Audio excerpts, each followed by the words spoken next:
हरिओम। गोलोक खंड, दूसरा अध्याय। श्री गोलोक का वर्णन। बहुलाश्व और नारद के बीच संवाद जारी रहा। श्री नारद ने कहा, राजन, बहुत समय पहले जब पृथ्वी देवी अनेक दानव, दैत्य और दुष्ट मनुष्यों के बोझ से पीड़ित हो गई, तब गाय का रूप धारण करके वे भगवान ब्रह्मा की शरण में गईं।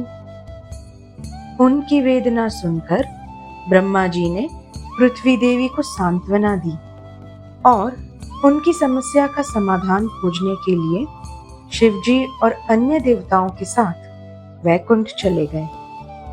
विष्णु भगवान के समक्ष प्रणाम करने के बाद ब्रह्मा जी ने अपने आने का कारण बताया। भगवान विष्णु ने कहा कि श्री कृष्ण असंख्य ब्रह्मांडों के स्वामी हैं।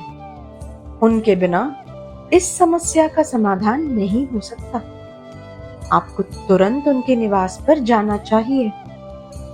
यह सुनकर ब्रह्मा जी ने पूछा, हम तो आपसे महान किसी अन्य को नहीं जानते प्रभु। यदि ऐसे कोई व्यक्ति है तो कृपया हमें उनका धाम दिखाइए। ब्रह्मा जी के अनुरोध का सम्मान करते हुए भगवान हरि ने उन्हें श्री कृष्ण के दिव्य निवास का मार्ग दिखाया। श्री कृष्ण के दर्शन के लिए जाते समय ब्रह्मा जी और देवताओं को अनेक ब्रह्मांड मिले।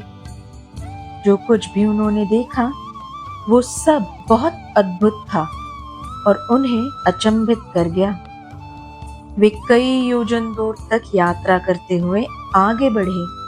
जब उन्होंने 8 दिव्य नगर और उनके ऊपर बहती हुई वीरजा नदी का सुंदर तट देखा, उस क्षेत्र की शोभा का आनंद लेते हुए वे एक ऐसे नगर में पहुंचे जो अनगिनत सूर्यों के तेज सा चमक रहा था। जब वे और आगे बढ़े तो उन्हें एक तेजस्वी प्रकाश, एक भव्य तेज दिखाई दिया। ब्रह्मा जी उस दिव्य ज्योति को प्रणाम करके उसका ध्यान करने लगे।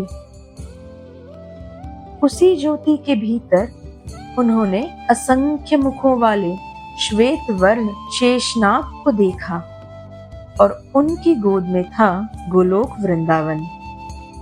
सभी देवतागण वृंदावन में प्रवेश करने लगे, पर द्वारपालों ने उन्हें रोक दिया। देवताओं ने बताया कि भगवान ब्रह्मा, विष्णु और शिव अन्य देवताओं के साथ भगवान कृष्ण के दर्शन के लिए आए हैं।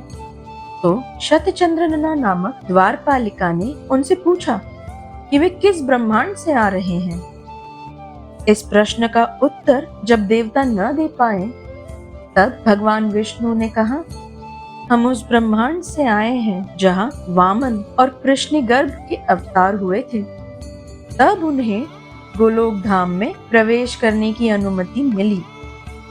इस प्रकार वे सभी गोलोक धाम का दर्शन कर सके। वहां उन्होंने देखा पर्वतों के राजा गोवर्धन, यमुना नदी और अति सुंदर वृंदावन। वसंत का उत्सव मनाने वाली गोपियां, हाथ में सुंदर बांसुरी लिए ग्वाले, सुंदर सुंदर वृक्ष, खिले हुए फूल, भौरों की गूंज और असंख्य गायें और उनके बछड़े चारों तरफ से वहां की शोभा बढ़ा रहे थे। इन रमणीय दृश्यों को देखकर देवता आश्चर्यचकित हो गए। वृंदावन के मध्य भाग में एक दिव्य कुंज था। संपूर्ण देवताओं ने वहां प्रणाम किया और अंदर प्रवेश कर गए। उस कुंज में 1000 पंखुड़ियों वाला बड़ा कमल था, जिसके ऊपर 16 पंखुड़ियों वाला एक कमल था और उसके ऊपर भी 8 पंखुड़ियों वाला एक कमल था। उन सभी के ऊपर था कौस्तुभ मणियों से निर्मित एक भव्य सिंहासन। देवताओं ने उस सिंहासन पर श्री राधिका देवी के साथ भगवान कृष्ण को बैठे हुए देखा। उनके चारों ओर गोपियां और गोपाल उनकी सेवा में थे। भगवान ने अपने दाएं हाथ में बांसुरी धारण की हुई थी और उनके मुख पर एक सौम्य मुस्कान खिली हुई थी। भगवान श्री कृष्ण का ऐसा दिव्य दर्शन देखकर देवतागण परमानंद में डूब गए। सभी देवताओं ने अत्यंत विनम्रता से भगवान श्री कृष्ण को प्रणाम किया और उनकी वंदना की। इसी के साथ प्रथम स्कंद का दिव्य अध्याय समाप्त होता है। हरिओम।